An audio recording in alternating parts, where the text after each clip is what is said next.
All right, good evening and welcome to Futbol En Vivo on Club Deportes Season 2, Episode 30. We air every week on clubdeportes.com. Be sure to follow us on Twitter at Futbol Austin. That's Futbol Austin. Follow Club Deportes at Club Deportes. For all the latest and greatest sports news and commentary, well, you have to go to a website that's pivoting from Austin FC coverage to Texas Longhorn coverage. That's clubdeportes.com. I am your host, Eric McCoy, and I am joined by a man who says Steve Sarkisian, he's got a ways to go before he can claim to be as good a coach as Josh Wolf. It's David Alvarez. Yes. Hey. What a win. What a Hey. win. What a win. There's at least one good team in Austin, right? I know. And what a better way to beat Alabama, you know? Yeah, And let's just say, okay, we were talking before the show. You actually called this off air. After we finished recording last week, you said, hey, Sarkisian used to coach at Alabama as an assistant. He's going to have the inside scoop to knocking down Saban's team. And lo and behold, David, you're an expert in two different kinds of football. I was lucky this time, you know. Usually, Own it, man. Celebrate. I was lucky, right. but very happy for that Longhorn win.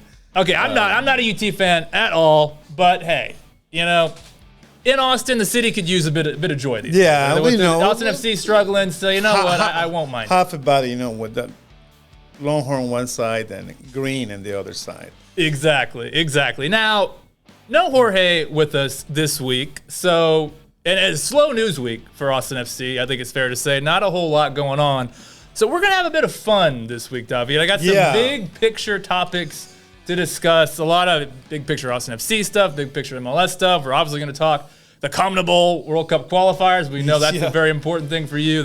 Going way back to our co-op days, that was always something that we would cover pretty closely.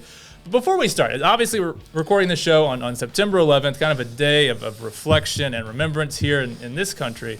And it was interesting, though, September 11th, it's important for a lot of different reasons. And as you were telling me before the show, David, an important date in Chilean history. So I thought, hey, the taskmaster Jorge Chavez isn't here. Let's talk a bit of history to start the show, and then we'll get into the football talk. But yeah, September 11th is a day of commemoration here in the U.S., and happened to be there's another September 11 in Chile, 1973.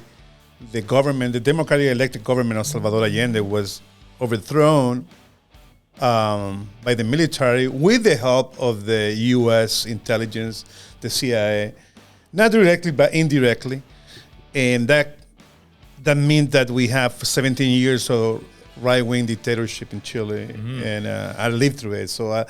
It's really hard. It's very, very hard for some of us.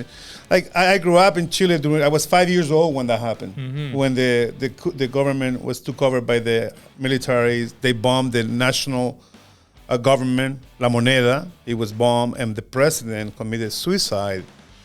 But he sent a message right before he died, when he was surrounded by the troops.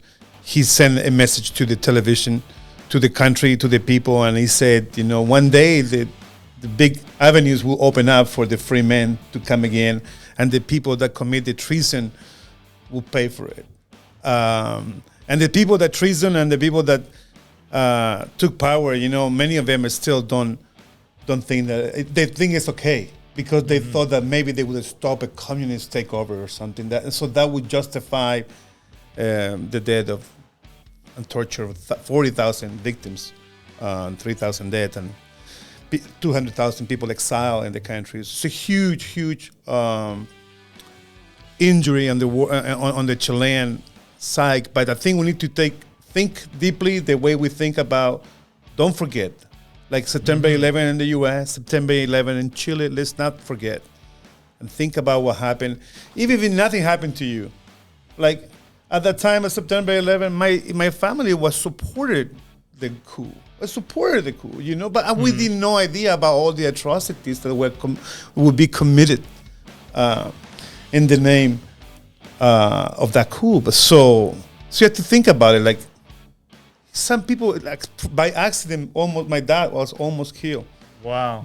it was taken over by, it was accused of being a communist. It was being taken over to this army barrack where Mamo Contreras, he was the head of the intelligence department. So most people that made it there, they didn't come out. Most people that went to that place, my dad, thanks God, people knew him, and say, hey, no, he's with us, so they let him go. But just to show you, how close, death can be, in situations like that. So I think it's a good thing to remember it and think about it and forgive and don't forget.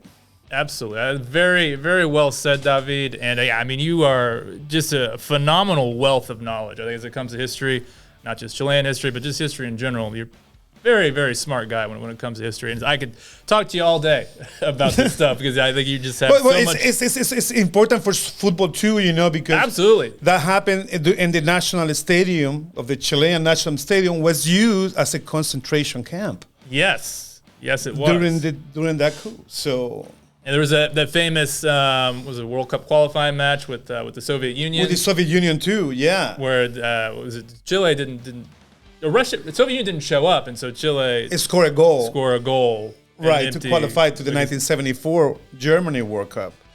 And another stadium, and the Chile stadium, which is Victor Jara, he was actually killed, a singer, in another stadium. So many of the sport facilities were used as concentration camps during that time. Yeah. So, it definitely. It's a north place. I mean, there's now a ceremony, it's a special place in the National Stadium in the north area, remembering those days. Yeah, and absolutely. It's as is like football and politics, so intertwined. And I think it's always important to keep that in mind. But yeah, again, could talk to you about this all day, David, but we host a football show. So let's transition away from politics here. And like I said, slow news week for Austin FC, but there are a few big picture topics that I want to discuss. And I want to pick your brain specifically here, David.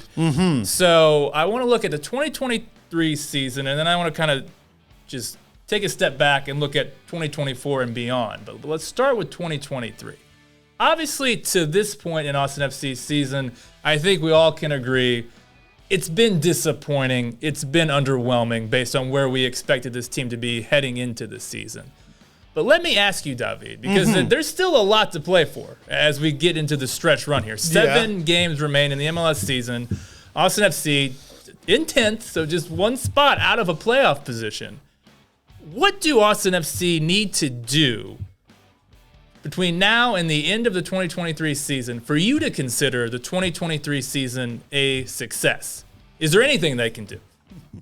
What do you think? What do you think, David? No, but it's success. I mean, it's the only thing I would say if we win like the next 5 games. I mean, that would be a successful. So a 5-game 5 games, we need to win 5. But I'm talking like not just regular season. I'm including the postseason in this. For the end of the season, I said last time we needed 3 games. We need to win 3 games.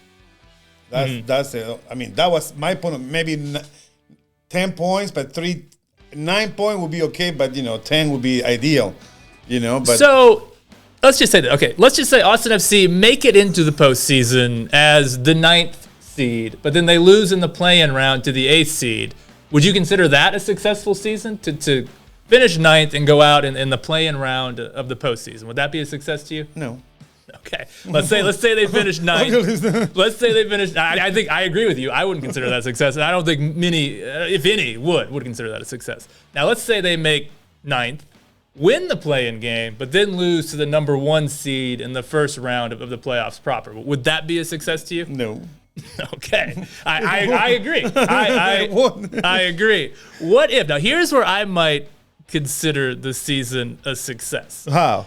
If they somehow get past the first round of the playoffs proper. So that not counting the play-in game as a real playoff game. Yeah, that would be a reasonable, So if they say they go on a run here, win 5 in a row, like you said, and maybe the West is weird. The West is really weird right now. You win 5 games in a row, you might end up in 5th place all of a sudden because it's a really bunched up. And you have you have to think about we're now the only drivers, right, in this truck.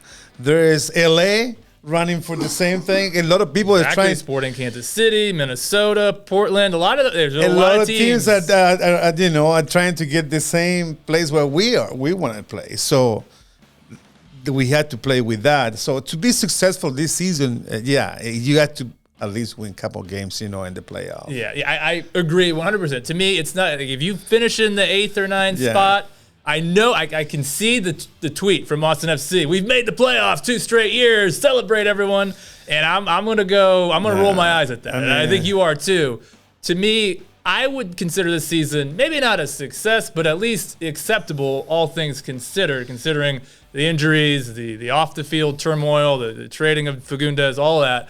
I would consider it at least an acceptable season if Austin FC, if they make it the play-in game, win the play-in game, and then win the next game after that, or if they get into the 7th seed and then win the first round game, I'm okay with that season, and I'll say, okay, decent enough. Let's look forward to 2024. Yeah, I mean, there's no other way. I think Austin FC has this season. I think for me has been one of the worst seasons. I mean, it's not worse than year one, right? Year one was horrible. The first it was one, but worse. At least you knew it was bad. Like in this year, there's true. no excuses. Like we have 2 years. The expectations were so much higher coming off second place in the Western Conference Final, right? First year, like how many teams make it the second time? St. Louis City are doing all right. Their first year. They are. I mean, but there's exceptions to the rule, right? Usually exceptions to the rule. But we weren't. And we were okay the second year, but because we have Drusi and a great connection. Overperformed by.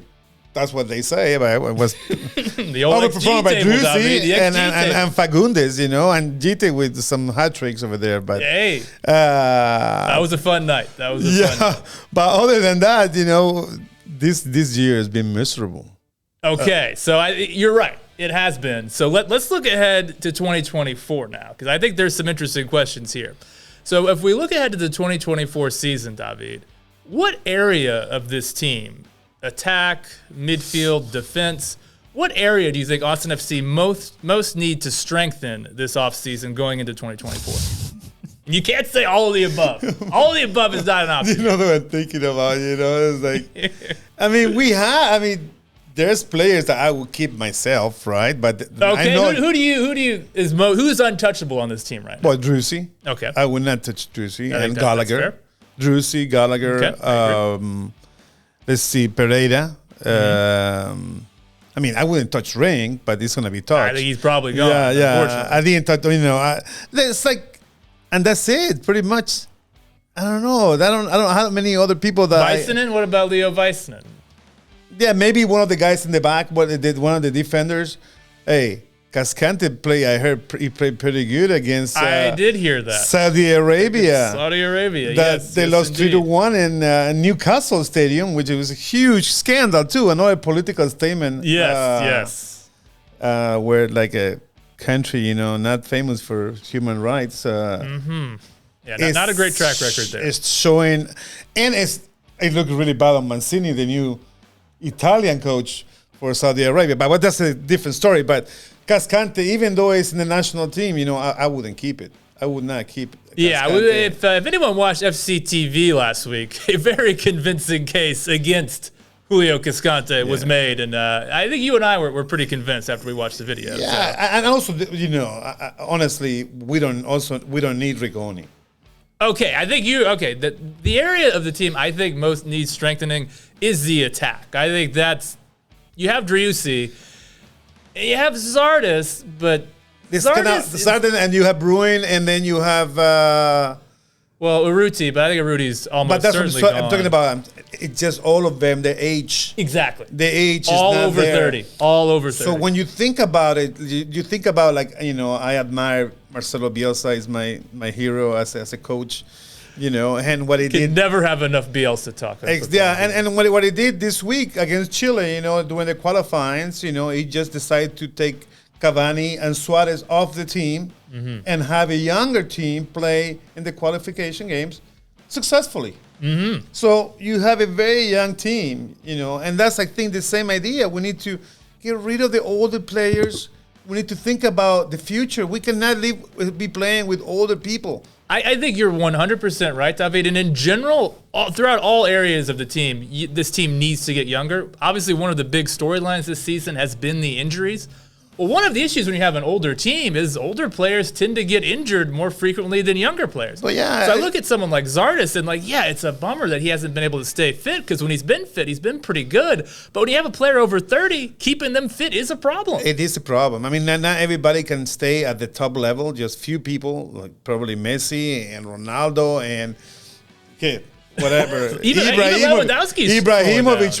down, you can name all the people that are over 35 that can still play. But come on, you saw what happened with the World Cup and the American team with Megan Rapinoe, 38 years old, and you have Alex Morgan, 35 years old, and then half of the team is so old. Mm-hmm. Playing with younger kids. That's the problem. Mm-hmm. And that's the problem for Austin FC. Yeah, I couldn't agree more with you, David. And again, especially someone like Zardes, over 30, and then his two backups also being over 30, and Will Bruin can't really play more than 25 minutes at a time. That's true. That's not good. You got to get younger, particularly at striker. So that is where I would look to strengthen, is in the attack. And I think you're right about Rigoni. There is no way you can go into 2024 with him still as a DP. No. You could convince me that maybe if you paid down his contract and took him off that DP level, I would maybe consider. And also the way that Josh Wolf liked to play. He liked to play in the pressing. He wants to keep possession of the ball most of the time. But you need young kids to do that. You cannot do it with Rigoni other is people. pretty close to 30. Oh, you can do it with older 30. guys that are really, really fit. But it's not the case. Exactly. Right? So you need people that can run all the time, everywhere. Exactly. I think, and we'll get into CONMEBOL later, but I think that's something that we saw with Uruguay in the qualification match against Chile. Okay, so you mentioned his name, David. We have to ask. We have to get into the subject. Josh Wolf. Obviously, there is a lot of, let's say, fan unrest about Josh Wolf and him continuing to be employed as the coach of this team. And we've had the Wolf in, Wolf out debate, and so I don't want to rehash that right now, and I'm sure we'll have it again in the future. But for right now, I just want to ask, in terms of the fan base, just how concerned should Austin FC, Anthony Precourt specifically, be about fan unhappiness about having Josh Wolf as the coach of this team? Is that a worry? Like, do you think people will, stop showing up to games, or show up with massive banners and signs, Wolf out, and create an unpleasant atmosphere for those in the stadium? Is that a real concern right now for Anthony Precourt? I mean, it could be. It could be. We have the case with Cecilio. When we have the situation with Cecilio, and the fans did take stand on that situation, unlike many other people and other places do not, and they did take the things. And I think the fans should be commended for that. Yeah. So if they were able to do that, there's a precedent. There's a precedent that the people can do that. Okay, now you're right about that. But there was a lot of people, match-going fans specifically, on board with making that statement against Cecilio. Now, out of the 20,000 plus people that attend Austin FC matches on a regular basis, just how many do you think are genuinely Wolf out? Is it most of them? Is it just some of them? I don't think it's most. Honestly, it's hard to measure, and that's exactly the point. You don't have that overwhelming people that it doesn't like to have the coach. It's unbelievable to me, but I've seen so many people that after 3 years, I can see the numbers. He has 36. It's right there on Wikipedia, the winning percentage. 36 winning percentage. Is that up to date? Did you check? Yeah, 36. Okay. 36.4. 36.4. Right, okay. 36.4 because, I'm about that. But that's it. That's the bottom line. You got 36.4 winning percentage and you're still a coach. So, okay, but you're getting at something interesting, though, and that's that, we saw it obviously with Cecilio. This fan base can organize, and they can make a collective statement that prompts action from ownership. But what I'm saying is, I know what you're trying to say, but I think there's not enough critical mass, really, today in the team to have such a movement similar to what happened to Cecilio. I don't think it's there. I don't think it's a majority, or it's not a vocal majority. I think it's minority that it is. From my point of view, it's totally right. I mean, Because if you go online on Twitter, on Facebook after an Austin FC loss, I mean, you would think that this entire city wants this guy out. I mean, it is an avalanche of anger and vitriol at the coach, at wanting Wolf out. Well, it is. The reality is, though, that the average fan that goes to matches, they don't necessarily feel that way. They don't feel that way necessarily. And I was surprised because I knew many of them. I talked to them and I was like, hey, what do you think about this? Oh, yeah, but they are not Wolf out at all. Like, they always say the same thing. Second season was really good. It's a new team. Let's give him more time. That's kind of the answer. And I was like, really? But, the strange thing, too, is some people that stop going to there's also a huge amount of people that stop going to the games or watch the game because of the Apple. So some of those fans are like, they're not watching all the games, and then they're defending Wolf, even though they're not even going to watching even the game. So I feel like, okay, there is like a lot of people that they still defend Wolf, but they haven't even watched the game. So you're saying there's a big correlation between people that support Josh Wolf and don't actually watch Austin FC play. Okay, that's an interesting point. Yeah, and also another relation I see at home, for example, the kids I play soccer with, my son, they stopped watching Austin FC this year. They stopped because of the results. They don't want to watch a team that is not a winning team. Like the young kids, especially the high school kids that I know, they're really mad. They're really mad, and because of that, and we're losing people. But so many people that want to watch soccer in the city. It's like how many people in the waiting list to be here. So I think the ownership can deal with that. They don't have to get rid of Wolf, I think, because enough there is people. Still enough support for the team. As long as you're gonna get 20,000 people at the game, I mean, who cares, right? And I don't know what the policy would be about bringing like signs. I mean, I would be totally willing to do so, but I don't know. We know you tried to bring flags into Q2 before. That didn't go well for you. Well, maybe try your luck with the sign. During different competitions, I did, but political signs. But it's going to be hard. It's really going to be hard. I think, as we said before, we need to have a lot of patience because I think Wolf is going to be here for a while. Okay. I think you are probably right about that. I'm a little more okay with that than you are, but I think ultimately we should buckle up because I think he will still be here starting 2024. I mean, for the way things are and the ways people realize not doing what it's supposed to be doing, like Los Angeles fan did when they got rid of the president of the team. But again, like you said, it may not. there he is, right there. That's the coach I want. Not Bielsa, the guy on the right. I want to be the assistant coach. The guy on the right there. That's who I want. David, Coach Alvarez, coaching Austin FC. Bielsa is great. I mean, now we have, maybe a German coach has Hansi Flick. Hey, he could show up.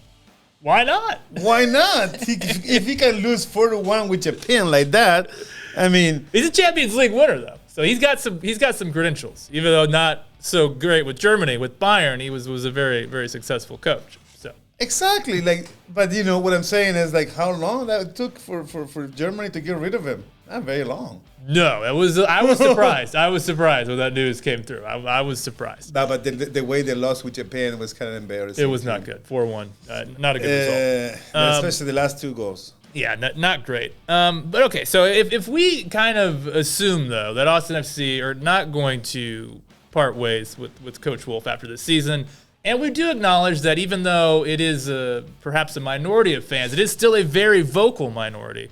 I mean, what can Austin FC do in the offseason to make sure these fans stay on board? Do you think it will be necessary for Austin FC to bring in a big kind of marquee player signing to kind of ensure that fans remain motivated and excited for the 2024 season? Definitely. We need to have some excitement. After the Messi revolution in Miami. So you think a big name needs to be headed to Q2? Yeah, someone that, people that play FIFA and all that, they'll know who this player is. I mean, really, the level of the MLS went up a notch, with Messi doing not because in the MLS, but he's also scoring in the qualifying games, right? Oh, So yeah. it's not like it's so easy to score. He's in winning the MLS. World Cup, then he's going to Miami, he's winning Leagues Cup, then going off scoring goals for Argentina. Miami's still 78 winning even minutes without him. against Ecuador, when the game was almost over, he scored. But here's the thing. I think it's interesting to consider, though. Obviously, Messi, big name, also a very good player. I think if you look at some other MLS signings, like I look at someone like a Denny Bouanga at LAFC. Yeah. I had no idea who Bouanga was whenever LAFC signed nobody him. knew, But yeah. he's one of the best players in the league. Clearly a very good signing, right? I think of someone like an Andrea Pirlo, like big name. I know who Andrea Pirlo was. He was not good for NYCFC by the time he arrived to Major League Soccer. So it'll be interesting to see Borrell. I agree. I think a big name needs to arrive, but it needs to be a player that can still produce, right? It needs to be someone who's not over 30. A Ricky Puig type, right? A guy who's still very young. And He can be an older guy too, but you really need new kids. You really need kids that can run and run and run. That's what football is all about. If you don't run, you're in trouble, right? Yeah, you gotta do that. So yeah, we need to have a physical team, and we don't have that. Well, it's interesting. I think it's going to be just a fascinating offseason for Austin FC. I am just very curious to see what kinds of players Borrell brings in. Is it going to be a lot of Landon Donovan? Let's bring Donovan back, huh? Boy, What do you say? He's a great commentator too. Maybe he can take over Futbol En Vivo. well, He can do the dual language bilingual. So. Hey, if Jorge's not here, you snooze, you lose, man. We might have found your replacement. His friend Archie Bell too. Hey, there you go. But yeah, I'm just very interested to see what kinds of players Borrell will be pursuing. Is it going to be young, like U22 players from South America, or maybe the lower divisions in Europe? Or will it be bigger names, like guys that maybe he was in contact with during his time at Manchester City? I mean, we have no idea, but I'm very curious to see just what profile of player he looks to bring in. Yeah, I mean, again, it will be interesting to see who he's going to bring in. I mean, I'm no doubt that he has a good eye for players, but the thing is, one thing is to have good players and players that actually perform. Exactly. That's the key. And then we don't have that in some of the players that we have right now. A lot of them. Mm-hmm. A lot of them, including our goalie. I mean, he's had a rough couple of weeks. And I'll tell you what, I've been going to a lot of the Austin FC 2 games. And let me tell you, Damian Loss, their goalkeeper, he is pretty sensational. So I'm not going to start a Stuver out campaign by any stretch, but Brad needs to make sure he picks it up a bit because he's got someone right behind him that could come in and I think be a very valuable player. It's such an important thing to have a good goalie that can really play with their feet. Mm-hmm. Be another defender in there. Which Stuver has all the conditions to play and save, and he's a great leader, but he cannot really touch the ball, right? He cannot give pass. Every time he tries to give a pass, it's just dangerous, very dangerous. And a couple of things that they need. And that's what we need to start from the team needs to start from the back. Well, absolutely. Okay, I'm going to mention a name. I'm sure you know him, Brian Clough. You know Brian Clough, legendary Derby County, Nottingham Forest coach. The first thing he would do when he would arrive at a club was go sign a goalkeeper, and he made sure the goalkeeper could play with his feet. That he thought that the position was that important. Yeah. So some people undervalue goalkeepers, I think, but you're right. It's a very, very important position. Well, yeah, that's what Barcelona plays, right? Barcelona always have those kind of games, those type of goalies. And think about Pep when he arrived at City. Joe Hart was a legend at City. Well, he replaced him with that guy, Claudio Bravo, right there. Bravo, because of that reason. Exactly. Bravo, by that point in his career, probably not as good a shot stopper as Joe Hart, but he was better playing out from the back, and that's something that obviously Pep values immensely. And Pep and Bielsa and all the top coaches in the world, they really appreciate goalies that can really play. Unless you're something just so good, like Memo Ochoa in Mexico, right? That he doesn't play much with their feet, but it's so good at a sensational shot stopper. Stopping. Yeah. So you can have that, but it's harder to find those goalies. Absolutely. And I think it's something in this Josh Wolf system. I think it's something that would help the system. He likes to build out from the back. So, I mean, again, I'm not Stuber out. You might be Stuber out. I'm not. I'm not Stuber out. No. But I'm saying that we need more depth in the back. Stuber is really good. But we need something. We need competition there. Yeah, so we need Damian Loss. We need competition in every position. We need competition. That's the goal. Absolutely, it should be the goal of any side that wants to compete on multiple fronts. Yeah, you want depth. You want competition. You want to earn that position in the team, right? And but you got to work for it. Absolutely, you don't want anyone just walking into the team without competition. Okay. So, before we move on to some kind of big picture MLS stuff, I think we got some Inter Miami highlights. Messi, not a part of Inter Miami this week. But before we get to that, let's preview Portland, because this is just a massive, massive game, David. Portland coming off a 2-0 win over LAFC on Saturday. They'll be playing Austin FC on Sunday, 7:30 at Q2 Stadium. Portland right now, I think they're level on points with Austin FC. They're in 11th place. Austin FC have played one fewer match, so I think their winning percentage is higher, so they have a higher points per game, so they stay ahead of Portland in 10th. But Portland, not a very good defensive team. When I was looking at their numbers, they've conceded more goals than any team in all of Major League Soccer. They have, of course, just made a coaching change. They have a new coach that has come in. The one guy, whenever I watch Portland, that I think you need to keep an eye on is Evander. He's their number 10. As much as they've struggled this season, he has usually been a bright spot. He's got 7 goals on the campaign. This is just such a massive game. I actually watched the Portland LAFC game, and I'll tell you what, Portland looked really pretty good in this match. I'm worried about this one. What are your thoughts? Where do you stand on this game? Again, Austin FC versus Portland, 7:30 Sunday at Q2. Sunday, are you going? Chicken event. Who knows? I might be going. Okay.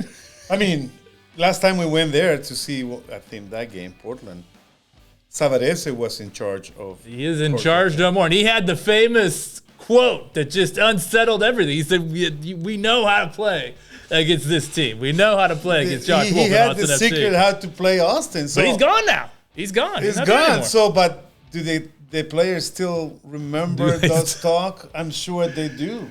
Hey, remember see if he's still on a group chat with Alvarez. Hey, Gio, you got any advice for us? You know how Austin like to play, right? You want to keep the ball, right? Well, set pieces are the key, and put pressure, physical, play very physical, put so much pressure, and concentrate on set pieces. That's the key to beat Austin. If they remember that, we will be in trouble. If the players remember that from Alvarez, we will be in trouble, because that's the way we play. And it's like, everybody knows it. Like the Mexican team knew how. Remember the Mexican team knew it, how we play. Yes. Mazatlan in halftime. All the players were saying, "Oh, okay, we're gonna play this way." Yeah, there can at times be a predictability about Austin FC. I think that is fair to say. So it sounds like you're concerned, David. You're not feeling too confident. I'm concerned about, because we know we need to win, but the execution, that's the problem. Like, we will have the execution. They can try to stop the team from doing what we're supposed to do, but can we keep it up? That's the question. Do you have a prediction? Can I get a scoreline from you, David? I wish we can win 3-2, but since I love the chicken of indecisiveness, staring at you right back there, David. I think it's going to be 2-2. A 2-2 draw. Okay, you kind of need wins at this stage of the season. Yeah, so I think I want to keep this one, because I believe you have more trust in the team. I do. I am concerned. I 100% agree with everything you said. I am worried that this Portland team does have an idea about how to play against Austin FC. And I could see a game where it's Austin FC having a lot of the ball. Portland are sitting back, looking to attack on the counter. Austin FC will struggle at times to break teams with that strategy down. And so, I'm concerned, but I think Driussi is starting to look better. Rigoni has started to look better. Hopefully Giassi is fit and ready to go. I think if you have those guys all clicking, I think Austin FC have enough oomph in attack to get a couple goals. And boy, I really hope we see a defense of Bison and Matt Hedges back there. I hope that's the center back pairing. And instead of Cascante. And I also hope that we see Alex Ring in midfield over Owen Wolf. I think that is something I would like to see. I still like Owen. I still think he is a very promising young player. Yeah. But he's not Alex Ring yet. And you have Alex Ring, you need to play Alex Ring. And Alex Ring is scoring the way he scored last goal. Yeah, to me, how do you bench him after that goal against New England? I think that you almost certainly will be in the starting 11. So I will go 2-1 Austin FC. Oh, awesome, man! You have so much faith. I've got the faith, David. Because also we're gonna be at home, right? That is true. It's not gonna be that hot. Yep. And then a little cold front all the supporters are gonna be. Everybody's going to be supporting the team, Yeah, people have had a couple weeks to kind of calm down, let some of that anger go away. And so I think it's going to be a fun, positive atmosphere. The weather is going to be much more, hospitable for a game. So, hey, 2-2 victory. How about that? That's another 2-2 victory, David. What about that? It wasn't. Oh, yeah. Against New England, that was your prediction. That I predicted 2-2. You predicted 2-2 against Portland just now. Oh, so you're saying another 2-2 victory? But it could not be a victory if we tie in at home.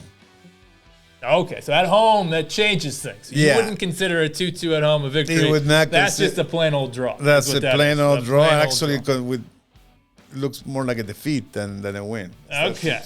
Especially if they tied to you in the last minute. Exactly.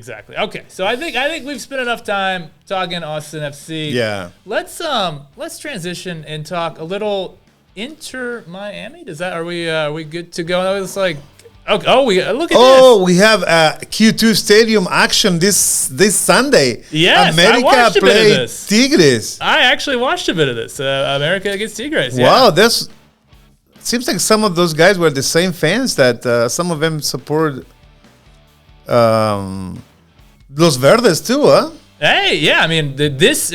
Always keep in mind, Liga MX. This is the most popular league in the U.S. Like more people watch Liga MX, certainly than MLS. More of them watch it than the Premier League, La Liga. Wow. This is the most popular league. But everybody was yellow, who was like because the Tigres. Well, I saw some Tigres fans there. I saw a few Tigres fans. So it's mostly American fans that were there.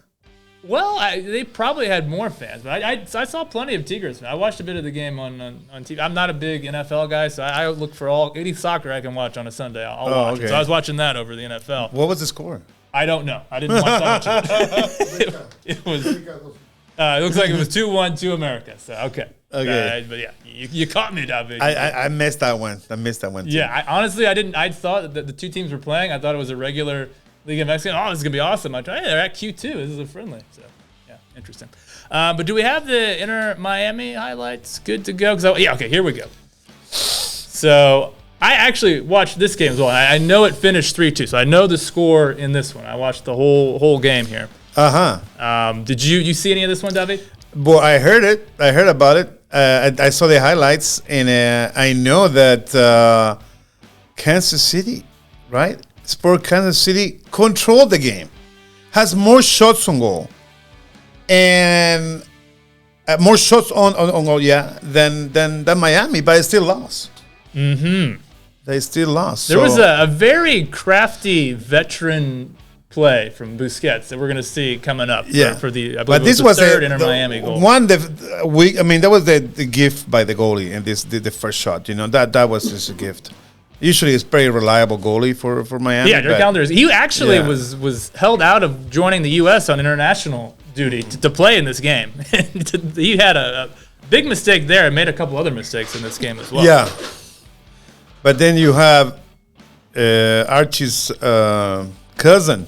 Yeah, Campana. That looked like a penalty. Any dispute there, David? It kind of looks weird to me. It's like looks a little weird to you. Not convinced. That's pretty. To me, that's pretty straightforward. It's straightforward, but look he hit him on the shoulder, but the guy like a throat chop. Yeah, he hit him in the front in this front area, but he grabs his back. It's like what? That's That all. that He's is grabbed a little his back. unusual. You're right about that. Yeah, he got that is hit over unusual. here. He grabbed his back. And I don't know. But then Campana with He's a fun player, right? Yeah, he's a great player. And he's a substitute. He's not even called for the Ecuadorian team. It wasn't because he should have been played. U.S. M&T legend, DeAndre Yedlin, right? And here, this David. was a great cross by Yedlin. And it became another goal by Campana. Yes. And yes, the second indeed. post. And, it's good that he's not playing for Ecuador because Well, they missed him now. But, Ecuador has enough forwards that they don't need him. But he's very, really very good. talented team these days. Yeah. And, But that was a classic. Yedlin was...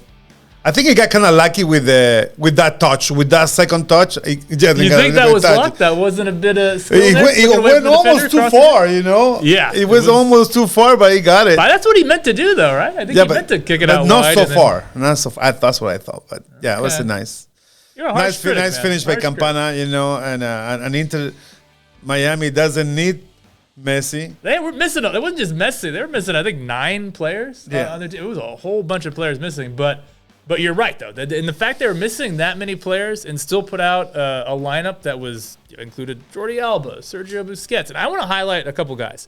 Because, again, I watched this game and was pretty impressed with Inter Miami. Even though some of the numbers maybe don't point to it being a dominant performance, I think there was a lot to like. Tato Martino is the man. Jorge Iturralde has always believed in Tata Martino. It looks like we got the second half highlights coming in, and then I'll highlight a couple players once these conclude. Just very nice fullback play in this game, huh, David? You got Yedlin down the right and then Jordi Alba down the left. That's pretty impressive. It's a pretty good duo right there. Yeah, and then Campana almost had a hat trick there.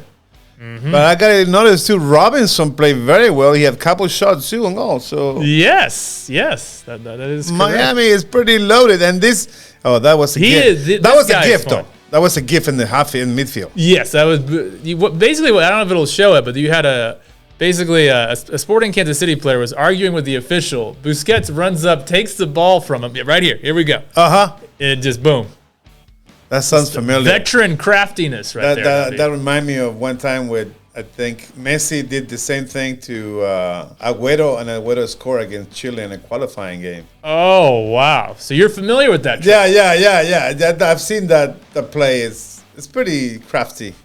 I want to highlight this goal right here because this guy is on fire right now. Alan Polito. The guy can't stop scoring. That was a very, very sensational goal there. But not enough. That was too little, too late for Sporting Kansas City in this match. But yeah, I mean, you just can't say enough. At least they didn't do as much as they did. They did more than they did against us for Kansas City. Well, they've been in pretty decent form of late. I mean, they've been playing pretty well. I just think this was a pretty high quality match from. That was a beautiful goal by Pulido. Definitely, he knows how to put it in, and this was almost at the end of the game, 97 minutes. I don't know what Yedlin tried to do there, but what's it? Oh, hey, it ultimately worked, David. Ultimately worked. But that's Austin. That's Miami for you. Hey, no Messi, no problem, man. What did I say? Remember, we have this talk last time. You guys laugh at me too because you say, "Oh yeah, Inter is never going to qualify for the playoff." I'm changing my tune. You remember those days?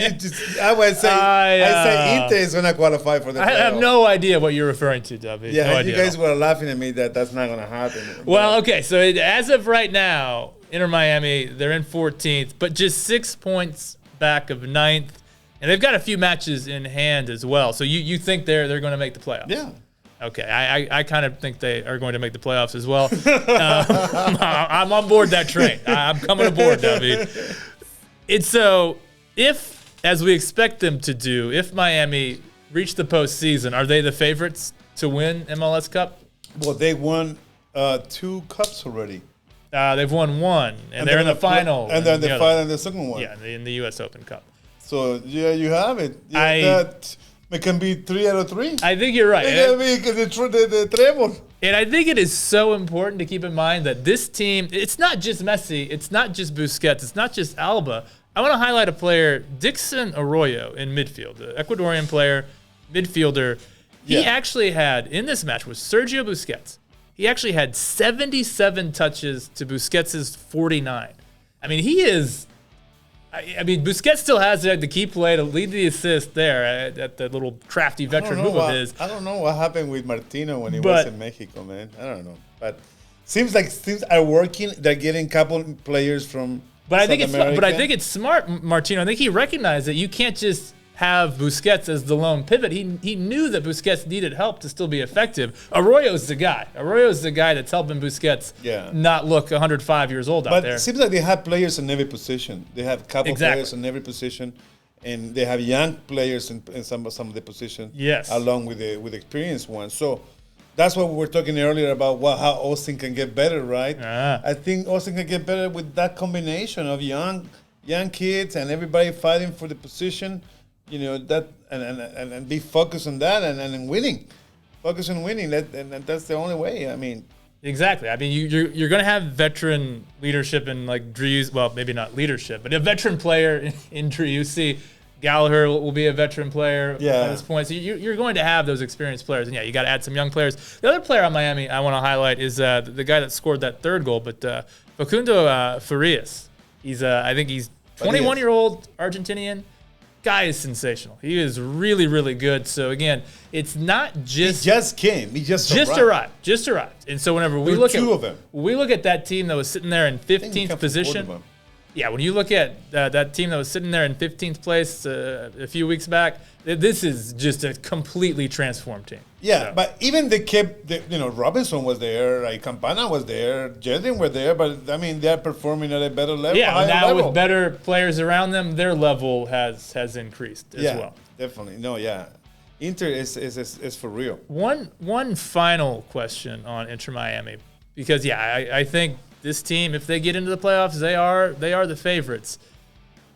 So much of the coverage around MLS right now is Inter Miami focused. We're an Austin FC show, and here we are spending a good chunk of our show talking about Inter Miami. Is it a problem for MLS at large if so much of the attention is focused on Messi and Miami? Like long term, or is it a problem? Do you want more attention? Not really. I mean, obviously, it seems like the more viewers that we have, the more views that Messi have, better for the MLS, better for Apple, better for everybody. Even we're gonna supposed to have a new additional player. There is talk that a fourth DP spot will be added in 2024. Additional salary cap room as well. Yes, because of the Messi, the Apple TV money. And everything is good, Even the karma is good. The fact that Messi decided to come here and instead of going to $1 million Saudi in Saudi Arabia, he just stayed with what make him happy, even though it's not gonna make as much money. So I think it's a good example for all the players. Yeah, absolutely. All the players that want to be in the MLS. I mean, all the people already want to be in the MLS because of Messi. So everything is good. I couldn't agree more. This is all positive Messi for MLS right now.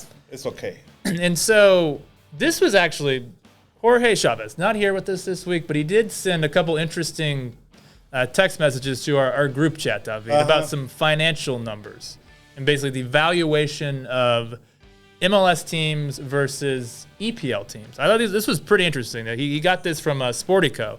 I'm assuming it's correct. If these numbers are wrong, just blame Jorge. He's not here.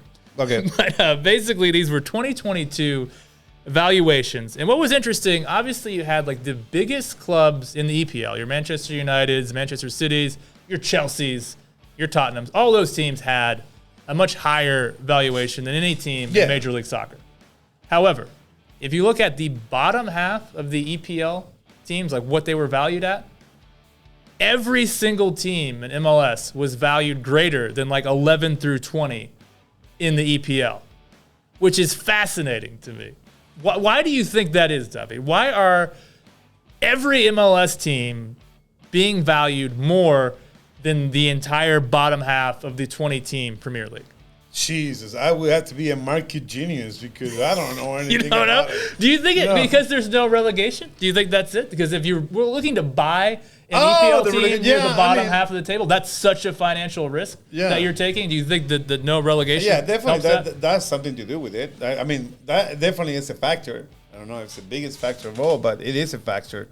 But I mean, it's just like when you play in Europe or in most of the world, you have to win tournaments, in order to make money, right? You gotta be winning tournaments. Like here, like I don't care.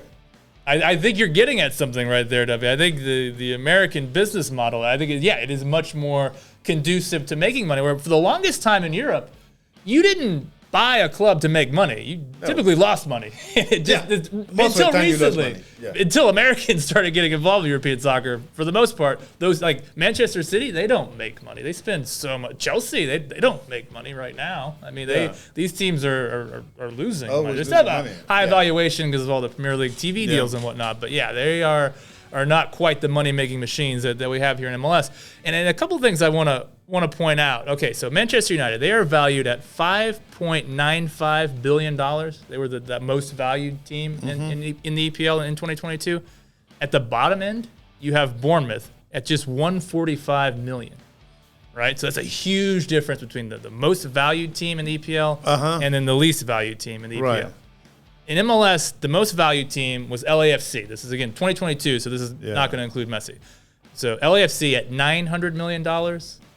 So quite a bit off of where Manchester United's at, but still, way more than Bournemouth. Way more than Bournemouth. And then the lowest valued team in MLS in 2022 was Montreal at $390 million. So it's a much smaller difference. Do you think that's a strength of MLS, that the highest valued team and the lowest valued team, that's just a pretty negligible difference when you compare it to the EPL, when the most valued team and the least valued team, there's just a cavern. Well, you can see it. You can see it on the EPL. You're always going to have like the 6 top teams in the top. They're going to be in the top. Yes. In MLS, you don't know who's going to be there. And I think, like with the exception of LFC, right? With the exception of LFC, the top 2, everybody else can make it. So. And I'll say this, for a lot of times people will point to that as maybe a bad thing about Major League Soccer, that there is so much parity and that is like who knows who's going to win on a week-to-week basis. What I will say, right now in the EPL, there's 7 teams that have more money than anyone else. That's the 2 Manchester teams, Chelsea, Tottenham, Arsenal, and Newcastle. Yeah. And you have everyone else. Whenever those top 7 teams play each other, I think it's fantastic. I think it's some of the best soccer I've ever seen in my life. Way more entertaining when the big teams used to play each other like 10 years ago. Yeah. You see a lot of 0-0s, a lot of draws. These teams are playing some outstanding games.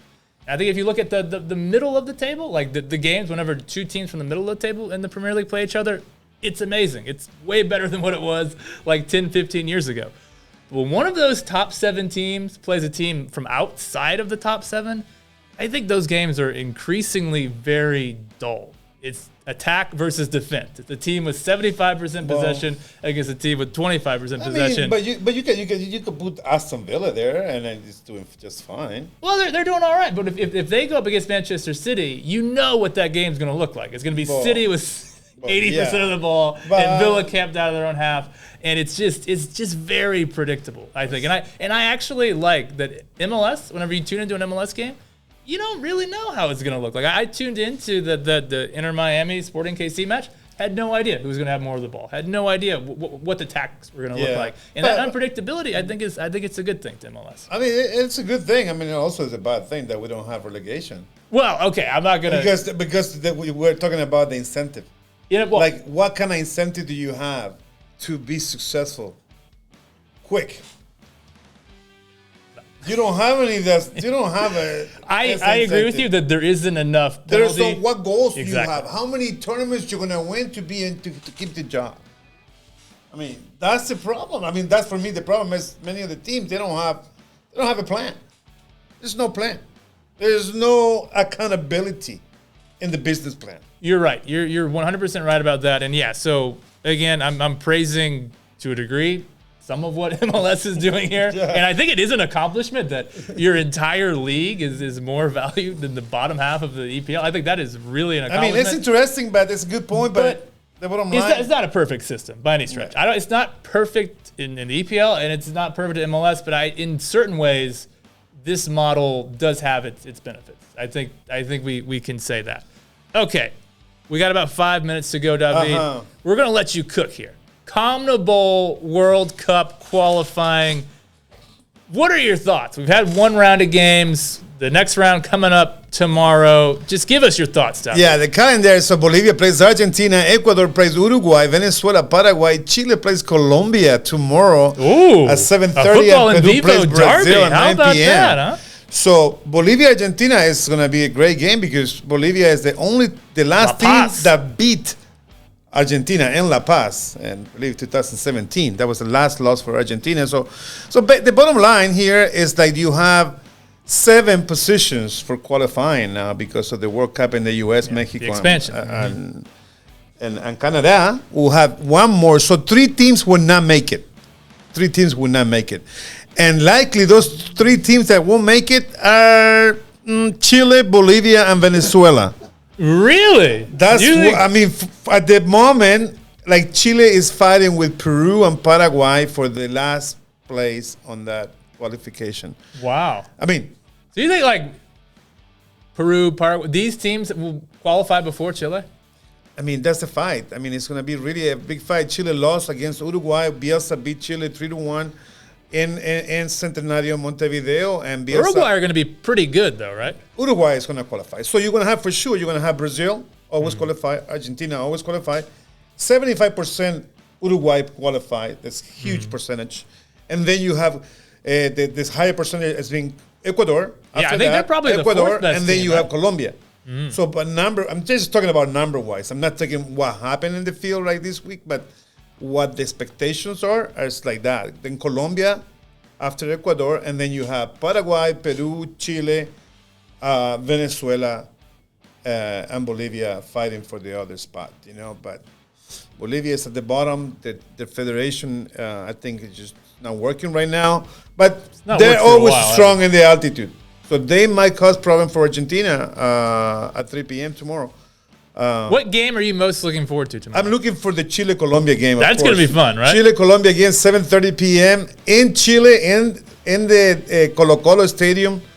So, Davi, one of the issues, or the issue that I have with this is that these games are on a pay-per-view system here in the U.S. It's like $30 a match. I really want to follow this. I really want to watch this. It's going to be hard. The only teams that not pay-per-view are going to be the Argentina games. And I think this time it's going to be Brazil. The last time was Brazil, too. The Brazil game and the Argentina game are the only one that Telemundo, I think, has a right for that, some of them. Okay. But yeah, Argentina is always, with Messi, you're always going to get. It's one of the games in every journey, it's his. You can see. Whose fault is this that these games aren't more available here in the U.S.? Is this on the subscription packages? Is this like ESPN not paying enough money? Is it Comnable? I think somebody signing bad deals. Who should I be mad at about this? I think Fox. Fox. I have no problem being mad at Fox. Because no problem Fox Sports, I think I'm not 100% sure, but I think they won the rights till to 2026. So they resell those rights to pay-per-view. So if you see all of that pay-per-view now, Fantasy's taking over. Yeah, Fanati's. It's the Fanati's, right? So they're reselling, I think, to Telemundo. So that's who we got to blame, the cable guy. So it's very complicated, and I mean it could be easily fixed. I mean, come on, everybody want to watch the South American. Oh, absolutely! To me, it's the best World Cup qualification in the world. It's the best. Fun games. I mean, and such as stars, like all the Europe stars, right? All the people that played in England. Absolutely. All of them. The defending world champions. The defending world champion, everybody. It's like, why you don't make it more available? Yeah. Than the Inter Miami game. It's just like, hey, guys. But yeah, it's going to be exciting to see this few games. Tomorrow is going to be, it's pretty much decisive to see how things are going to go. Yeah, it's still early, though. This is just the first two rounds. But it's going to be 6 games this year, so it's going to be back to back all the way to December. So this is it. This is the World Cup. The World Cup already started, pretty much, and like for me, every game now is. Every game is important. You already got your jersey on, so you're ready to go. Jersey on. I'm ready to go for Chi Lele tomorrow, no matter what. Even I think Alexis Sanchez might be playing tomorrow along Vidal, which is scored a goal, the last goal for Chile and the 3-1 loss. You know how much that warms my heart, David. When I look at the Chile game and I see Vidal's name on the score sheet, it just, it brings me so much joy. So much joy to see. Borrell, if you can, bring our guy to Q2 for 2024. Oh yeah, Arturo Vidal. You want some midfield bite? Hey, there's your guy. We need to have that kind of signings in Austin FC. You know, like older guys, but guys that can have a bit of edge to him. Yeah. Have a bit of edge to him. Well, why don't we bring Montesinos? Remember Montesinos? It doesn't even quote for the Chilean team, but he's such an exciting player that we can bring in Austin FC. You got options, Burrell. You got options. Yeah. Call David. Call David Alvarez. Yeah. He'll let you know. Hey, just get my son better, Luca. Okay. He's playing at a great level right now. All right, cool. All right, David, it's been fun, man. This is like the original Futbol En Vivo from Co-op. We got... congratulations. That's friend of the show, Michelle Sanchez. Uh-huh. Right, wow. Look at that. You made her Univision debut today. Wow. So congrats to Michelle if you're watching. If you made it through an hour of this show, you deserve another congratulations for that. But hey, that is awesome. Felicidades. Congratulations. Yeah, I'm sure she's doing excellent work there on Univision. She always a pleasure to talk to in the press box. Very knowledgeable about Austin FC, and she knows a lot about Chelsea too. Her brother, big time Chelsea guy. But okay, David. Let's not talk about coaches. No, we've done enough of that. It's been fun, man. We got a big game this weekend. More big games in the future. I am sure we're going to have a ton to talk about next week. So, yeah, on Monday especially. Absolutely. So thank you to Club Deportes. Thank you to our audience. Thank you to Gio, as always, behind the boards. And yeah, we're going to do this again next week.